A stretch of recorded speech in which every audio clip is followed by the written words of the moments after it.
자, 믿음의 동역자 여러분, 오늘도 이렇게 가정에서 함께 예배를 드리게 됩니다. 우리 자녀들과 또 함께 TV를 시청하시는 우리 믿음의 동역자 여러분들도요, 집중해서 이렇게 말씀을 함께 나누실 때에 우리가 함께 예배당에 모여서 같은 자리에 예배를 드릴 때와 상관없이 오히려 더 하나님께 깊은 그 친밀감을 누릴 수 있는 귀한 시간 되길 바라고요. 자, 믿음의 동역자 여러분, 우리가 이 세상에서 그 누구라도 슬픔이나 고난이나 환난을 겪어보지 않은 사람이 있을까요?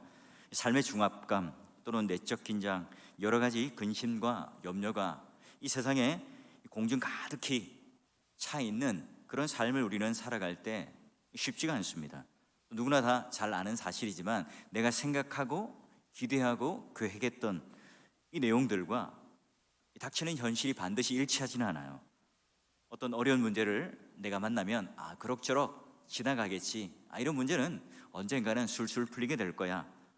자, 그런 막상 우리가 그런 생각을 가지고 있더라도 어려운 문제가 현실로 다가오게 되면 걷잡을 수 없는 이 상황 가운데 우리가 휘말리게 되어 있습니다. 그리고 그 문제를 풀려고 하다가 기력을 잃고 결국은 그 곤경에 빠질 때가 많죠. 그런 여러분, 우리가 신앙인 예수 그리스도를 믿는 사람과 믿지 않는 사람들의 가장 큰 차이점은 뭘까요? 바로 이와 같이 문제를 해결하고 또한 이 고난의 터널을 빠져나오는 방법이 전혀 달라요. 자, 오늘 본문의 말씀을 가만히 읽어보면 사도 바울은 굉장히 큰 어려움에 처해 있어요. 여러분 한번 상상해 보십시오. 한 사람이라도 나를 미워하거나, 미워하는 것뿐만 아니라 나에게 테러를 가하는, 작심을 하고요, 나를 죽이려고 달려든다면 얼마나 두렵겠습니까? 여러분 잠이 오겠습니까? 언제 어느 때에 돌을 들고 나에게 던질지, 아니면 날카로운 비수를 들고 등에다 칼을 꽂을지 모릅니다. 여러분 밥 먹을 때 편하겠습니까? 잠잘 때도 편하지 않을 거예요. 어디서 어떻게 나를 죽일 줄 모른다는 그 막연한 두려움과, 또한 한 사람이 마음에 작심을 해도요 굉장히 두려운데, 수많은 사람들이 지금 나를 죽이겠다고 혈안이 되어 있습니다. 얼마나 끔찍한 일입니까? 그런데 여러분, 이 사도 바울이 그런 상황 가운데 나를 죽이겠다고 벼르는 사람들이 많이 있는 그 가운데 있어요. 게다가 지금 그는 탁하고 붙들린 죄수의 신분이 되었어요. 결박당하고 신문을 당하고 또한 사형이 언도되어서 죽을 줄도 모릅니다. 로마 군인에게 채찍질도 당했고요, 대제사장이 사도 바울, 이 뻔뻔하고 또한 모든 사람들 앞에 그렇게 당당하고 자신 있어 하는 이 모습이 꼴보기 싫으니까 그의 입을 치라 명령을 합니다. 그런데요, 사도 바울이 밀리지 않죠. 나는 양심에 조금도 거리낌 없이 하나님을 잘 섬겼다 말을 합니다. 대제사장이 기분이 나쁘겠죠. 안 되겠다, 저자를 입으로 치고 또한 그에 대한 응당한 심판을 하라 말합니다. 이때도 이 제사장에게 굴하지 않고 말합니다. 당신은 지금 대제사장이고 율법을 지켜야 할 사람이 어떻게 심판도 않고 또는 이 법정에서 판결도 내리지 않은 채 나를 때리는 그 불법을 행할 수 있단 말이요. 이때 웅성웅성합니다. 사람들이요, 저 사람이 누군지 알아요? 대제사장이야. 당신이 어떻게 대제사장 앞에 그를 책망하는 말투로 할 수 있단 말이요. 자, 이때 바울은 한수 접어요. 그래요? 전 잘 몰랐어요. 저분이 대제사장입니까? 그렇다면 제가 예의를 갖추어서 잘 말씀을 드리죠. 이후로 이제 대제사장과 예의를 갖추어 말을 합니다. 근데 그 뒤가 문제죠. 그 청중들 안에는 바리새인과 사두개인들이 있었어요. 그들은 항상 이 부활 때문에 논쟁이 있었죠. 부활이 있느냐 부활이 없느냐. 자, 이때 바리새인과 사두개인 그 청중들을 바라보며 부활로 첨예한 대립을 하고 있던 그들에게 바울은요, 지금 내가 이렇게 책망을 받고 결박이 되었고 내가 이렇게 묶이고 환난과 고난을 당하는 것 자체가 바로 부활의 문제를 설명이기 때문에, 부활이 있다고 말을 했기 때문에, 또한 부활에 대한 증거 때문에 내가 지금 이렇게 결박되어 있다 말을 해요. 하루아침 갑자기 웅성웅성하더니 아수라장이 되었겠죠. 흔히 사람들이 말하기를 앞이 캄캄하다 말합니다. 모든 것이 혼란스러워요. 이때 어떻게 우리는 평정심을 가지고 담대할 수 있을까요? 자, 우리가 오늘 주목해야 할 말씀은요, 바로 11절 말씀이에요. 자, 볼까요? 그날 밤에 주께서 바울 곁에 서서 이르시되 담대하라. 내가 예루살렘에서 나의 일을 증언한 것 같이 로마에서도 증언하여야 하리라 하시니라. 여러분, 이 23장 11절은요, 예루살렘에 도착하고 로마로 가기 전까지 주님께서 바울에게 전한 말씀이에요. 이런 바울은 예루살렘에도 끊임없이 고난을 겪어요. 심지어 여러분, 같은 동족으로부터 체포, 매질, 모욕, 이런 것들이 끊이지 않았습니다. 게다가 지금 그는 누구 때문에? 동족들 때문에 감옥에 들어갑니다. 그날 밤 주님께서 나타나셔서 하는 말씀이 담대하라. 네가 예루살렘에서 한 것 같이, 그 일을 증언한 것 같이 로마에 가서도 증언하리라. 우리는 여러분 보통 이 말씀을 어떻게 이해하죠? 하나님께서 이 바울을 로마로 가라고 하는 그 비전을 주셨다, 분명한 비전을 다시 한번 확인했다. 여러분, 우리는 이렇게 이해합니다.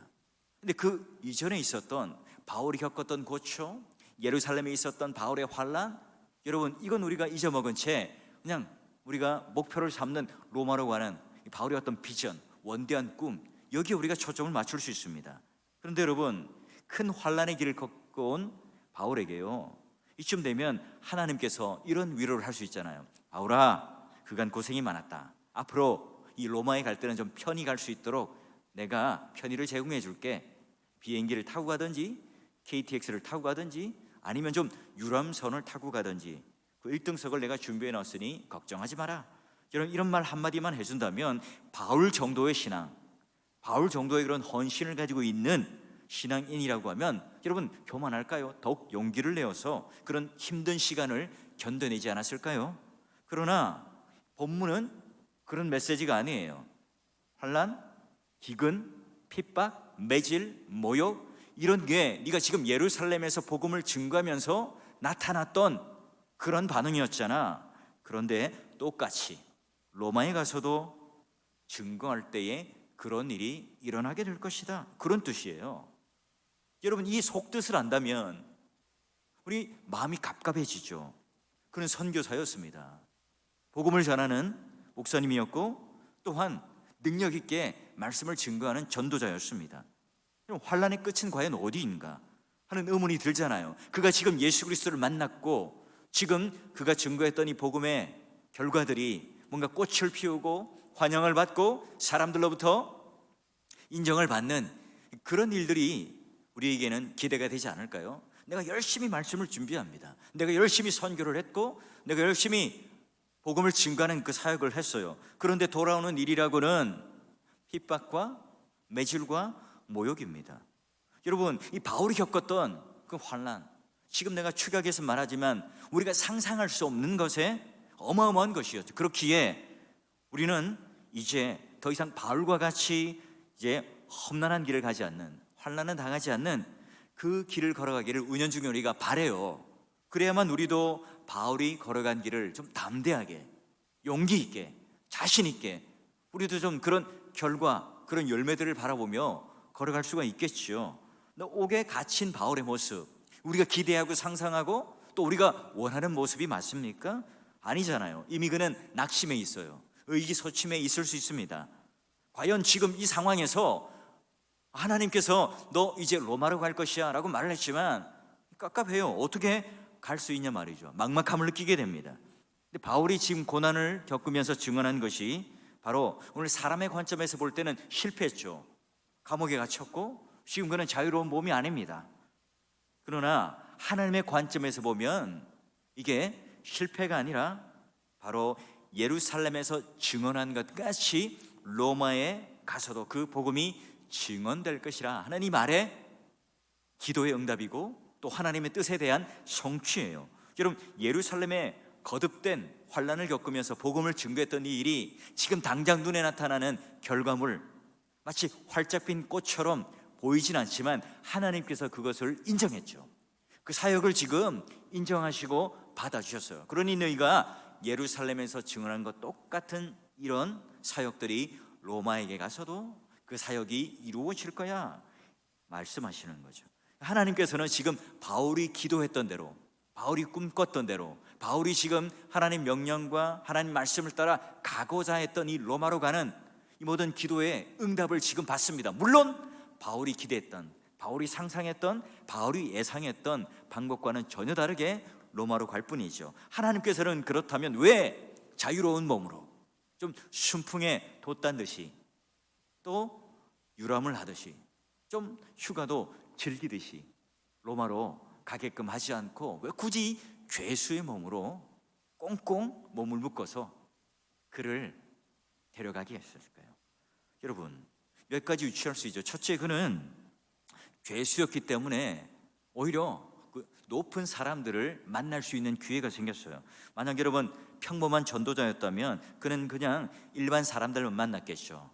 시장, 저잣거리 또는 길을 가다 만나는 사람들이 전부였을 거예요. 그런데 죄수가 되니까 그는 이제 로마인의 신분으로 심판 또는 법정에 서야 합니다. 그러기에 법정에 서게 되면 누굴 만나죠? 먼저 그를 이렇게 죄수들을 꽁꽁 묶어서 호위하는, 말하자면 최정예의 그 수비대 사람들과 함께 만나서 대화를 할 수 있죠. 심지어 여러분 벨릭스 총독, 베스도 총독 또한 아그리빠 왕까지 만나서 전도를 했어요. 물론 이건 전도라고 할 수 있겠느냐 물어보면 아닐 수도 있겠죠. 왜냐하면 신문하는 과정 속에 지금 이 바울은 뭐예요?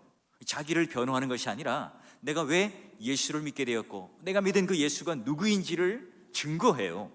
그러니 그는 지금 재판장에서 신문에 대한 변론을 하고 변호를 하는 것이 아니라 자기를 변호하는 것이 아니라 예수 그리스도를 드러내요. 재판을 받으면서 내 죄가 무엇이냐? 너를 한번 변론해봐라. 그런데 그는 전도를 하죠. 바로 간증을 합니다. 재판을 하면서 바로 그들은 어쩔 수 없이 간증을 들어야 합니다.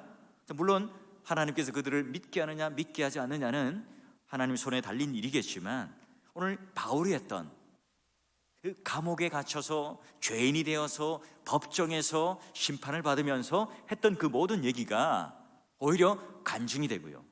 이게 나중에 뭐가 되죠? 성경이 되잖아요. 신약 성경이 됩니다. 자, 둘째는 죄수의 몸으로 방문했기 때문에 그간 동족들로부터 테러를 당하는 또는 목숨이 경각에 달린 굉장히 위험에 처해 있는 그 상황을 모면할 수 있었겠죠. 왜냐하면 바울이 그냥 선교사로 로마로 갔다면 걸어가는 도중에 또는 그 일행 중에 중간에 암살되었을지도 몰라요. 그러나 하나님께서 이 바울을 보호하기 위해서 천부장까지 동원하여서 그를 보호해서 바로 이 로마의 죄수로 가두어 놓으셔서 그를 로마로까지 인도를 합니다. 이 사도 바울을 부자연스럽게 만든 것이 아니라 오히려 동족들로부터의 살인의 위협을 넘어서게 해서 바울을 죽이려는 사람들, 로마 군인들로 하여금 보호하게 해주셔서 그 죽음의 위험 앞에 당당하게 로마로 입성할 수 있었죠. 로마 군인의 귀의를 통해서 말이죠. 세 번째는 여러분, 죄수로 이제 로마를 방문하게 될 때 그가 여러 교회로부터 선교 비용을 받고 또 부조를 받고 연보를 받아서 선교 활동을 하고 사역을 했어요. 로마로 가려면 돈이 많이 들겠죠. 오늘날도 여러분 내가 일본을 가나 또는 미국에 가거나 외국을 가게 되면 기본적으로 돈이 많이 듭니다. 사도 바울은 여러분 아무런 수입이 없어요. 다 연보를 통해서 후원을 통해서 그는 사역 비용을 마련했습니다. 로마로 가려면 그 많은 비용을 어떻게 마련했죠? 바로 하나님께서 그를 죄수로 만드시어 로마가 운영하는 그 국고로 운영하는 그런 배와 또한 음식과 또 호위병과 함께 그는 로마로 갈 수 있었습니다. 하나님의 지혜가 기가 막히죠. 이 사람의 지혜를 뛰어넘습니다. 우리가 지금 당장 눈에 볼 때는 야, 이거 망한 것 아니야? 이거 내가 죄수가 되었고 지금 나는 이제 결국은 망한 인생은 아닌가 이렇게 평가할 수 있지만 오늘 하나님의 지혜, 하나님의 섭리의 손길로 해석을 해보게 된다면 오늘 하나님께서 예루살렘뿐만 아니라 로마라고 하는 그 시대의 가장 그 핵심, 그 중심부, 그 복음으로 강타할 수 있는 그 길들을 하나님께서는 대로를 열어서 오히려 그 순적한 길을 열어서 바울을 지금 인도하고 있습니다. 믿음의 동역자 여러분, 예수를 믿고 우리가 하나님께서 나에게 복을 주신다고 했는데 왜 나에게는 이런 어려움이 찾아올까? 지금 여러분 이 코로나19 사태는 과연 오늘 우리들에게 어떤 의미가 될까? 낙심하죠. 우울해집니다. 집안에 갇혀 있고, 또 오고 싶은 예배당에 오지 못하고, 경제적인 활동을 하지 못하고, 만나고 싶은 사람을 만나지 못하니까 마치 나는 집안에 갇혀 있고, 또 모든 게 나는 부자연스러워요. 여러분, 나의 삶, 내 예상과 기대가 다르게 될 때 나는 실망을 하고 낙심을 하게 돼요. 그러나 우리가 이 시간이 지나고 나면 다시 한번 하나님의 그런 탁월한 지혜, 하나님의 탁월한 그 섭리의 손길을 이해하게 되면 우리는 깨닫게 되겠죠. 여러분, 신천지를 비롯해서 유사 종교 또는 이단들, 그 실체가요, 우리가 아무리 떠들어도 잘 드러나지 않던 것, 여러분, 이거 한 방으로 지금 정리가 되고 있잖아요. 우리가 지금 예배 드려왔던, 늘 그냥 습관처럼 또는 관습처럼 드려왔던 예배당 또는 수요예배, 금요기도회, 또 새벽기도, 또 공예배, 이게 여러분 얼마나 소중한지, 또 내 옆에서 함께 예배를 드렸던 이 성도들이 얼마나 나에게 귀중한 존재인지를 새삼 깨닫게 되잖아요. 우리는 이 사태를 경험하지 않았으면 절대 깨닫지 못했을 거예요. 믿음의 동역자 여러분, 우리가 하나님을 정말 잘 알고 있는 게 맞습니까? 하나님은 전지전능하신 하나님입니다. 무소부재하신 하나님이고 모든 생사화복을 지고 계신 하나님입니다. 지금 우리는 입술로 고백해요. 그러나 전지전능하신 하나님, 하나님께서 그러면 바울을 왜 이토록 험난한 길을 걷게 하시는 걸까요? 그 길은 비단 바울뿐만 아니라 오늘 우리 예수 그리스도를 믿는 신앙인의 이름으로 이 땅을 내딛는 우리 또한 왜 우리는 이런 험난한 길을 걸어야 할까요? 우리는 이런 질문 속에서 바로 하나님을 올바로 이해하지 못하는 그 인간의 문제에 도달하게 됩니다. 자, 여러분, 로마서 5장 1절에서 4절 말씀을 보게 되면요, 자, 그러므로 우리가 믿음으로 의롭다 하심을 받았으니 우리 주 예수 그리스도로 말미암아 하나님과 화평을 누리자. 또한 그로 말미암아 우리가 믿음으로 서 있는 이 은혜에 들어감을 얻었으며 하나님의 영광을 바라고 즐거워하니라. 여기까지는 좋아요. 아, 하나님을 믿고 이런 놀라운 은혜와 복을 누리는구나. 자, 3절, 다만 이뿐 아니라, 옵션이 붙네요. 옵션이 붙어요. 우리가 환난 중에도 즐거워하는, 이는 환난은 인내를, 인내는 연단을, 연단은 소망을 이루는 줄 알미라. 우리는 여기 선뜻 이해하기 어려운 구절이 나타나죠. 우리가 환난 중에도 즐거워한다. 여러분, 어떻게 여러분 환난을 만났는데 즐거워할 수 있죠? 여러분, 코로나19 사태 때문에 예배당에 오지 못하는데 장로님, 권사님, 집사님, 성도 여러분 만나지 못하는데 즐겁습니까? 경제적으로 지금 굉장히 위축되는데, 특히나 여러분 상공업을 하고 있는, 자영업을 하고 있는 분들은요, 이번 달 월세를 어떻게 낼까 걱정되잖아요. 또 우리 이웃에 있는 자그마한 교회들, 어떻게 여러분 상가교회를 하고 있는 교회는 임대료를 낼까? 제 아는 친구 목사님들이 저에게 문의가 많이 들어와요. 목사님, 혹시 주위에 그런 임대료를 내지 못하는 교회가 있다면 소개를 시켜주십시오. 저희 교회가 돕고 싶습니다 하는 그런 문자들, 그런 전화들이 간혹 옵니다. 여러분, 우리의 경제 활동을 제대로 하지 못하고 내가 입에 풀칠을 할 수 있는지, 또는 이 고3 수험생들은요, 지금 벌써 몇 주째 학교를 가지 못해요. 금쪽 같은 시간인데요, 얼마나 깝깝합니까? 학원도 못 가고 공부도 제대로 못하니까 마음이 초조하죠. 게다가 여러분, 엄마들은 어때요?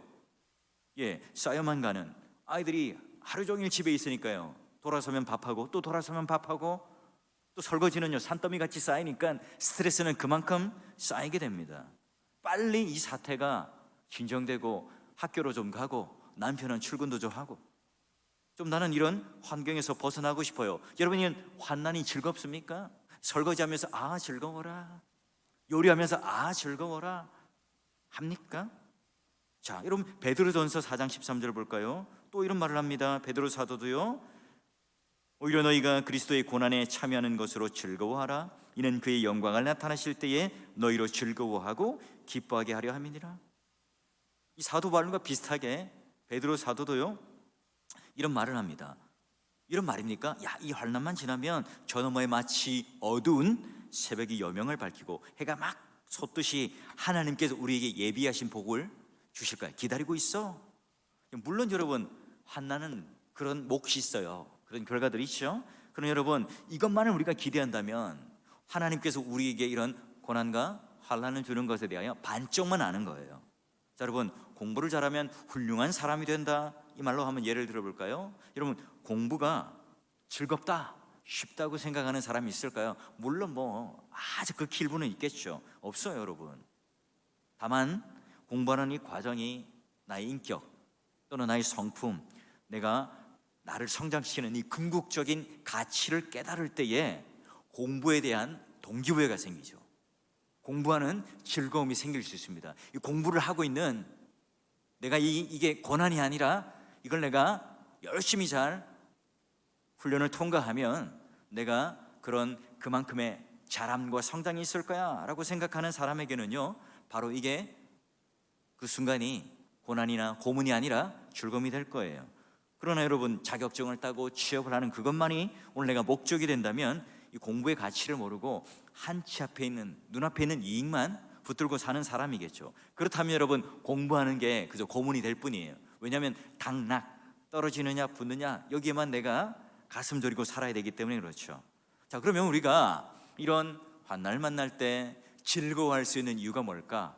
그냥 우리는 막연하게 찬양을 부르니까, 막연하게 우리는 예수를 믿으니까 그런 어떤 기대와 소망이 나를, 이 고통을 없애주는 마치 그런 마취제와 진통제 같이 작용을 하기 때문에 그럴까요? 그렇지 않죠. 우리는 곳곳에 하나님의 그 약속의 말씀이 있다는 사실을 알아요.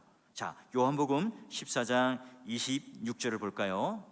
자, 보혜사 곧 아버지께서 내 이름으로 보내실 성령, 그가 너에게 모든 것을 가르치고 내가 너에게 말한 모든 것을 어떻게 한다고요? 생각나게 하리라. 오늘 내 안에 있는 성령께서 오늘 우리에게 주신 이 말씀이 생각나게끔 합니다. 그리고 로마서 8장 5절에서 6절, 여러분들이 같이 한번 읽어볼까요? 같이 한번 읽습니다. 시작. 육신을 따르는 자는 육신의 일을, 영을 따르는 자는 영의 일을 생각하나니 육신의 생각은 사망이요 영의 생각은 뭐라고요? 생명과 평안이니라.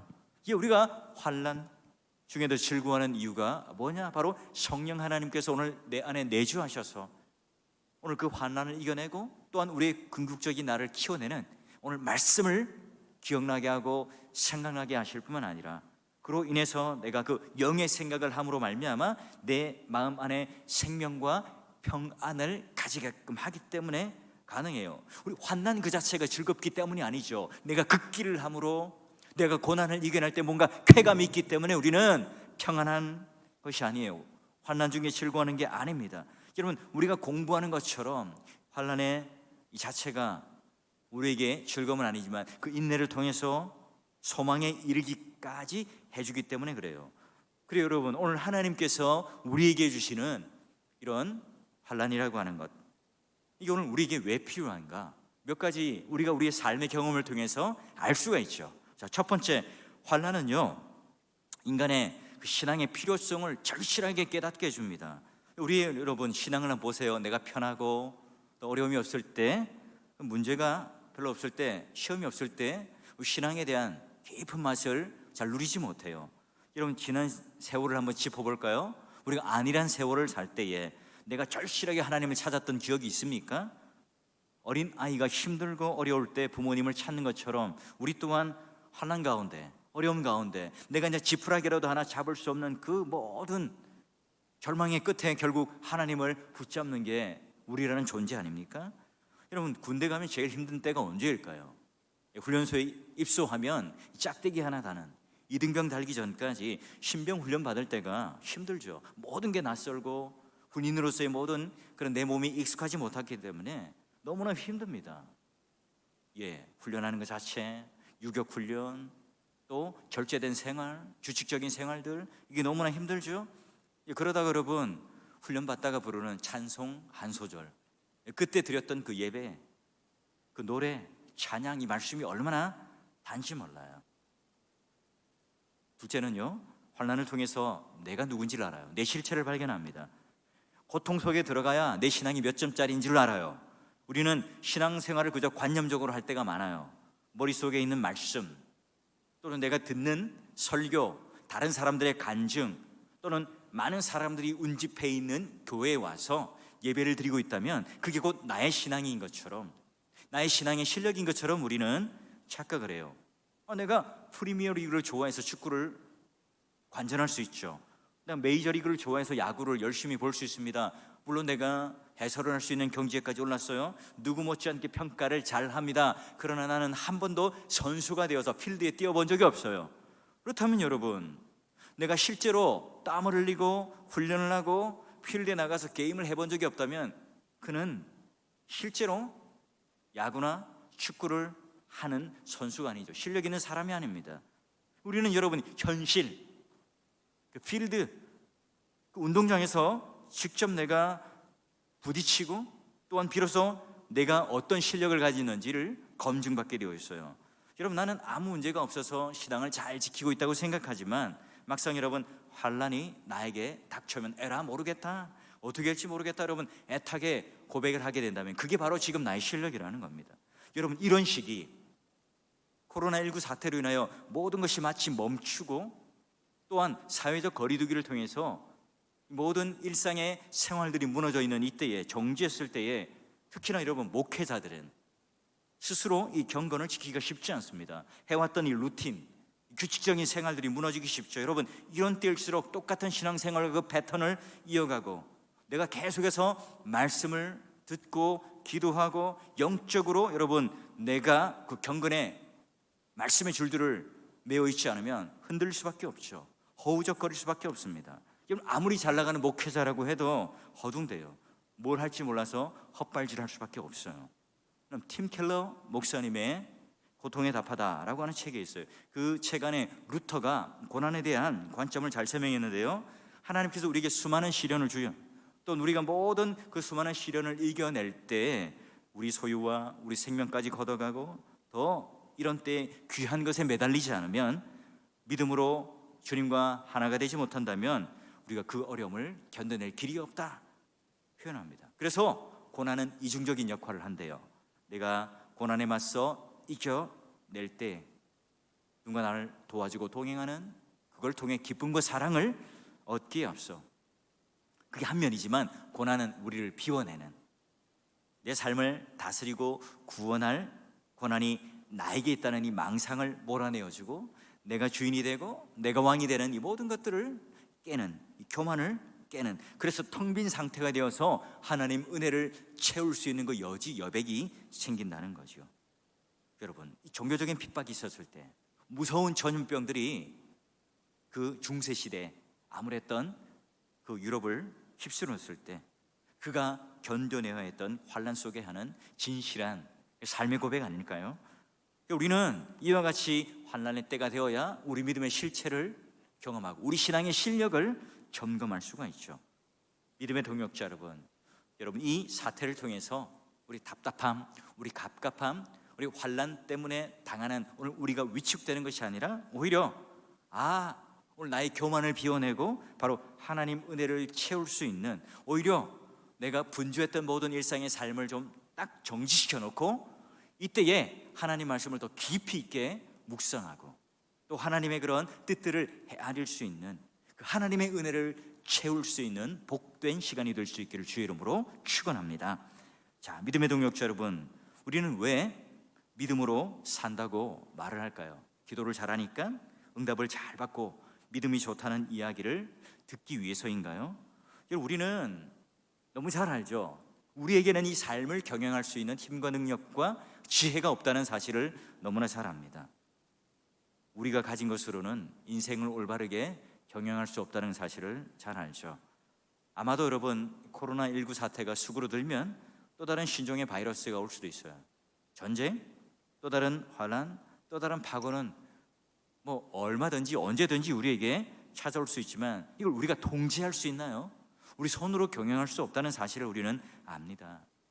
결국 주님께서 주신 그게 진짜 우리의 삶임을 우리는 이 환난을 겪고 나서야 알게 되죠. 야, 또 주일이야, 수요일이야, 금요기도에 가야 되는 거야? 여러분, 우리가 습관적이고 타성적이었던 예배, 기도, 말씀이 오히려 우리에게는 얼마나 그립고 소중한 시간이 되어 있습니까? 여러분, 야곱, 사기꾼, 발 뒤꿈치를 잡는 자, 여러분 그가 평생 삶을 살면서 깨닫는 게 뭐지요? 주님께서 채워주시는 게 진짜 삶이고 복이라는 사실을 알죠. 자기가 일생 잡으려고 했지만 그냥 달 하나는 신기루와 같아요. 안개처럼 다 사라져버립니다. 일평생 남을 속이고 사기치고 발 뒤꿈치를 잡아서 이익을 챙기던, 오늘날로 치면 사채업자와 같은 사람 아닙니까? 결국은 내 손을 펼치고 하나님을 소유할 때에 그 진정한 복이 무엇인지를 알죠. 그 평생 눈에 보이는 것들을 움켜쥐고 힘들게 살아가려고 할 때는 절대로 복이 무엇인지를 몰랐습니다. 하나님의 허리춤을 붙잡고 나서야 깨달은 진리가 뭡니까? 바로 내가 세상에 있는 것들을 붙잡는 것이 아니라 하나님을 붙잡을 때에 그 무서운 아주 무시무시한 형의 얼굴, 분노의 얼굴을 보는 것이 아니라 하나님의 얼굴, 분이엘을 보게 돼요. 여러분, 사도 베드로의 고백을 한번 볼까요? 자, 우리 말씀을 한번 교독해 봅시다.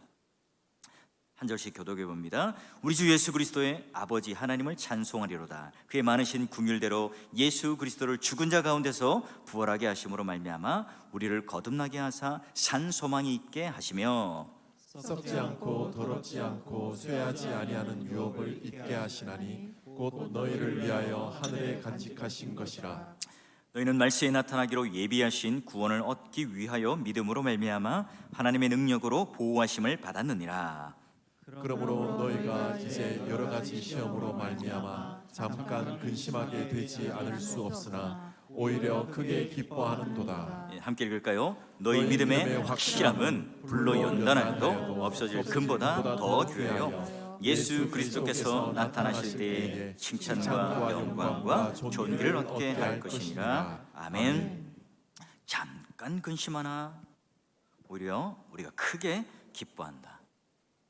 욥의 고난을 떠올려 볼까요? 하나님 앞에서 뭐 어떤 게 잘못해서 그에게 환난이 찾아온 게 아니에요. 그 당대의 가장 경건한 자, 그러나 자녀를 잃고 재물을 다 잃어버립니다. 모든 것이 다 하루아침에 사라져버리죠. 여러분, 욥의 환난에 있어서 하나님의 궁극적인 의도가 뭘까요? 아하, 욥이 이 고난, 환난을 시험을 줬는데 잘 통과했더니 자녀나 재물이나 부배로 복을 얻었다. 그래서 하나님께서 잠깐 그의 소유를 좀 빼앗고 환난을 주었더니 극기훈련을 잘해서 하나님께서 무언가 상금을 주었다, 복을 주었다. 우리 또한 이 환난을 잘 견뎌내자. 여러분, 이게 교훈입니까? 욥을 궁극적으로 환난 가운데 두신 이유가 뭐예요? 바로 정금보다도 귀한 존재로 만드시고 오늘 하나님만이 나의 진정한 유업임을 깨닫게 하도록 하기 위해서 욥의 고난을 허락하셨죠. 여러분, 우리와 같이 욥도 단련된 금과 같이 하나님 앞에 정금같이 나오는 게 바로 목적이었어요. 여러분, 고난 앞에 우리를 세우려고 하는 목적이 아니라 우리를 어디에요? 예수 그리스도 앞에 세우려고 하는 것이 목적이에요. 우리의 신앙들은 늘 소극적인 것, 눈앞에 있는 것에 초점이 맞춰져 있습니다. 우리에게 속한 이 모든 게 다 전부인 것이냐, 지금 위치에서 좀 더 나은 위치로 내가 신분의 상승 또는 지위에 대한 상승, 여러분, 이게 오늘 우리의 복이라고 생각하고 이해하고 살아갑니다. 하나님께서는 끊임없이 복을 뭐라 말하죠? 관계. 하나님을 이해하고 하나님과 이 관계를 맺고 그로 인하여 그가 바로 그 존재가 바로 우리가 하나님을 믿는 백성다운 모습으로 정금같이 빛나는 존재가 되기를 원하는 게 바로 진정한 목적이죠. 그래서 환난이라는 불을 줘요. 연단이라고 하는 풀무불을 줘서 오히려 우리를 불순물들을 제거하고 더 빛나는 정금과 같은 신앙으로 우리를 재련하시기 위해서 보여주죠. 저는 코로나19 사태가 지나고 나면 오늘 우리의 신앙이 그런 재련된 모습으로, 신앙이 오늘 더욱더 하나님 앞에 굳건해지고 정금과 같이 빛나는 신앙으로 우리의 실력들이 한층 더 업그레이드 될 줄 믿어요.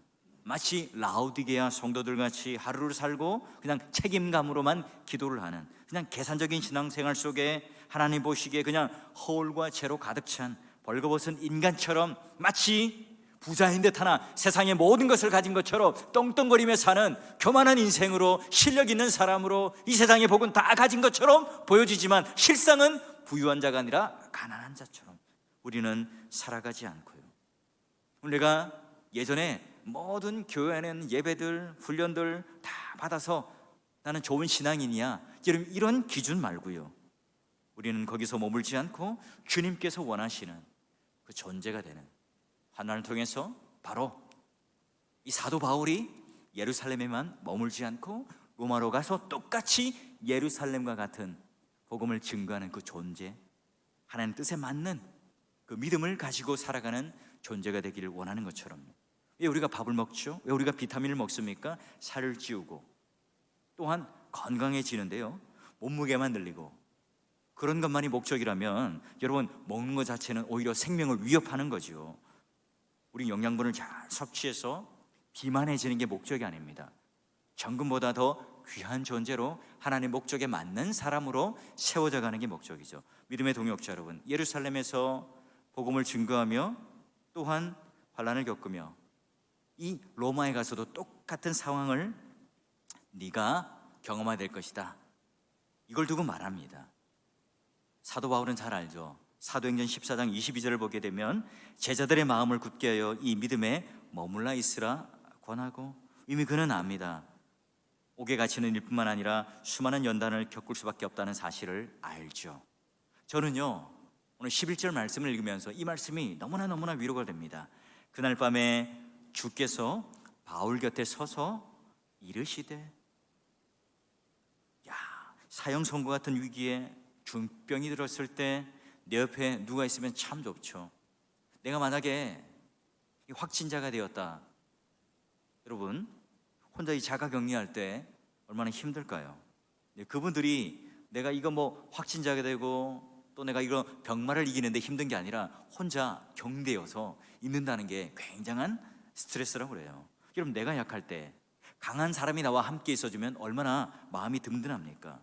내가 병들었을 때 몸에 열이 펄펄 나고 또 내 감기 몸살 때문에 아무것도 할 수 없을 때 어릴 적 그 어머니가 이마에 손을 대어주고 또한 수건을 빨아서 열을 내려주게 닦아주었던 그 모습, 정말 오늘 우리들에게 그 생각을 한다면 참 마음의 평안이 오잖아요.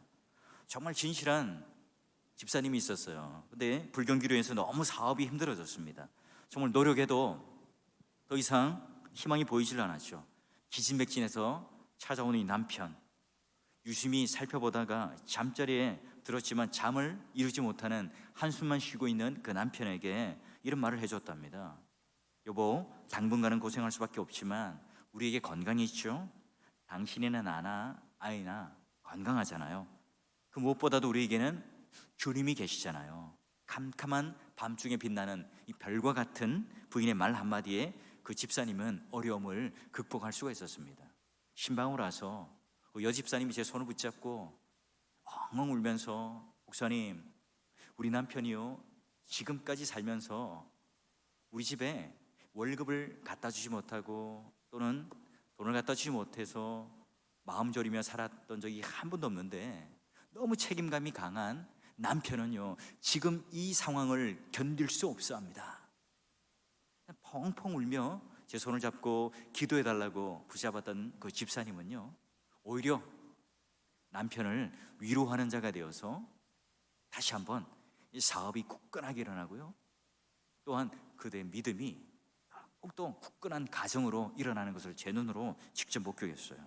하물며 하나님께서 우리와 함께 하시겠다 약속하신 그 하나님을, 우리를 홀로 내버려 두지 않습니다. 우리가 더욱더 믿음이 흔들리는 이 절망의 골짜기를 걸어갈 때에 오늘 사도 바울에게 말씀하신 것처럼요, 그날 밤에 주께서 바울 곁에 서서 이르시되, 그리고 나서 말씀하시는 게 뭐죠? 담대하라, 내가 환난을 당하고 매를 받고 재판을 당하는 이 상황에 대하여 두려워하지 말라. 그 이유가 뭡니까? 어떤 이유죠? 예루살렘에 가서 똑같이 나의 일을 증언하는 것이라. 얼마나 놀라운 음성입니까? 고난을 만났지만 다 이게 로마로 가기 위한 것이구나. 이때 사도 바울의 모든 인생의 문제에 얽힌 실타래가 탁 풀리면서 생의 목적을 따라 걸어가는 놀라운 계획이 생긴 거죠. 믿음의 동역자 여러분, 오늘 우리에게도 이 바울이 닥친 환난이 있죠. 그러나 이때 산을 넘으면 또 산이 올 거고 파도를 넘으면 또 파고가 우리에게 밀려올 겁니다. 환란과 끊임없는 이 연단의 사건, 풀무불 속에 우리가 던져지지만 마치 이 다니엘 세 친구가 풀무불 속에 들어갔지만 함께 있었던 예수 그리스도, 또한 이 바울이 감옥에 갇히고 환난 가운데 있지만 예루살렘뿐만 아니라 로마에서 하나님과 동행하며 그 하나님의 계획이 무엇인지를 알고 고난의 의미를 깨달아 요곱처럼, 사도 베드로처럼 정금과 같은 신앙으로 우리가 지금 고난 앞에 서지만 그 고난 앞에 서서 우리가 쓰러지거나 낭망하거나 절망하는 것이 아니라 오히려 고난 앞에 서지 않고 예수 그리스도 앞에 서는 그 놀라운 믿음을 통해 오히려 우리 인생에 교만이 깨어지고 불순물들이 사라지는, 그리고 정금같이 빛나는 그 신앙으로 하나님 앞에 승리하는 모습으로 로마로가 증언할 것이라. 그 놀라운 기도의 응답이 그 인생 속에 성취되어지면서 복음의 그 핵폭탄을 통해 오늘 우리들에게 놀라운 복음이 증거되어졌던 그 일들을 우리는 지금 똑같이 목격하는 것처럼 우리가 지금 걷는 환란의 터널들, 통과하고 있는 이 모든 어려움들이 오히려 하나님께서 우리에게 뜻하신 바 있는 이 계획들이 무엇인지를 잘 살피셔서 오히려 이 순간 우리의 교만이 깨어지고 불순물들이 제거되어지고 내 한계를 깨닫는 걸 통해 하나님 은혜가 우리 마음속에 채워짐으로 말미암아 내가 이 시간 오히려 내가 명목상의 그리스도인이었고 정말로 식어졌던 뜨뜻미지근한 신앙인이었고 내가 실상은 가난한 자였지만 마치 부유한 자처럼 살았던 그 착각을 내가 다시 한번 깨고 하나님을 붙잡고 또한 말씀을 붙잡아 내가 가는 이 일들 또 그 길들이 어떠한 길이 있을지라도 하나님 그 말씀 복음의 증인으로 예루살렘이나 로마나 똑같이 나의 일을 증언하는 자로 고난이 아니라 예수 그리스도 앞에 서는 복음의 증거자로 승리하며 살아가시기를 주의 이름으로 축원합니다.